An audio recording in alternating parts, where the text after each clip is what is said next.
Hello learners, in this today video we are going to see about the image thresholding method. That is a simple thresholding method which is having a numerous application which is used to convert color or grayscale to a binary image. So it is having four types. First one is binary thresholding, inverted binary threshold, truncated, zero when pixel and inverted zero. So what is this binary thresholding is, if the current pixel is greater than the threshold, the original pixel will be the maximum intensity of that respective image, or else pixel will be turned to zero. It has been used in an separation between foreground and background pixels or object detection. Inverted binary is exactly the opposite of this binary operation. So whenever the pixel is greater than threshold, pixel will be zero, or else pixel will be the maximum.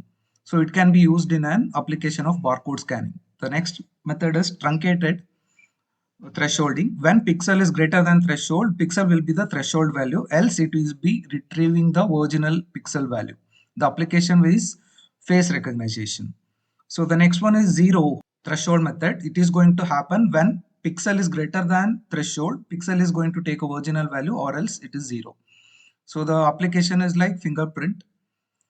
So the inverted zero is exactly the opposite of a zero thresholding. So this is a coding. We are taking an image, converting to grayscale, and we are having a threshold mechanism. We are having all the different types of a thresholding, and we are just printing it. So the binary threshold of a original image, inverted binary, you can just see here.